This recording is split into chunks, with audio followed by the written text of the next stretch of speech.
Welcome and congratulations, you've made it to the final module. In the previous modules, we were looking at the 4 areas that we needed to focus on to complete a gap analysis.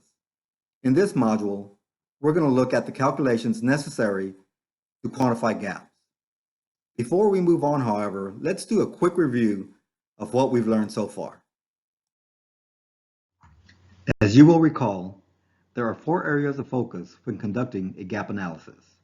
The first is the organizational analysis, looking at where training can and should be used.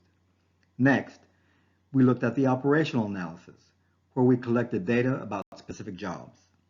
Third, we looked at the person analysis and how well employees are performing.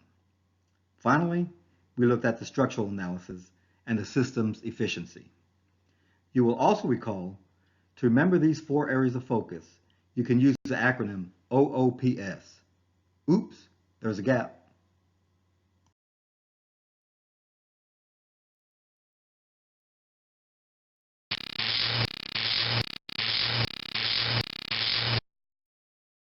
So, how do we quantify a need or a gap? The most straightforward way is to subtract, so to speak, actual performance from desired performance. So, G equals D minus A.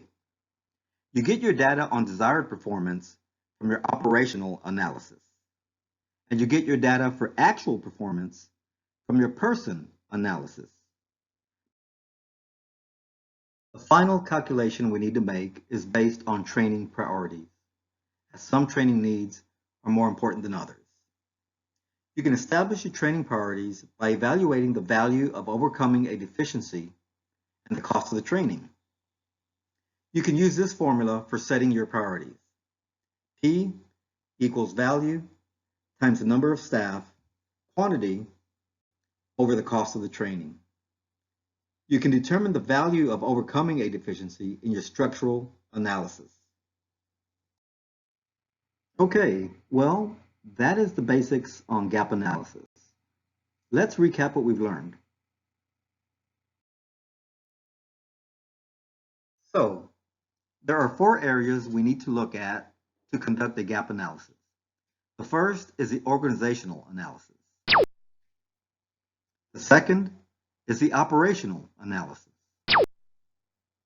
Third, the person analysis. And finally, the structural analysis. Remember, you can use the acronym OOPS, OOPS, to help you remember these 4 areas. Also, we learned to identify the 2 basic calculations used in quantifying gaps. The first is gap equals desired performance minus actual performance.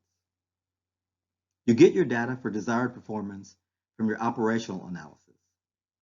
Likewise, you get your data for actual performance from your person analysis. The second calculation is priority equals value times number of staff, quantity, over the cost of training. You get your data for value from your structural analysis. Thank you for your attention and participation, and happy training.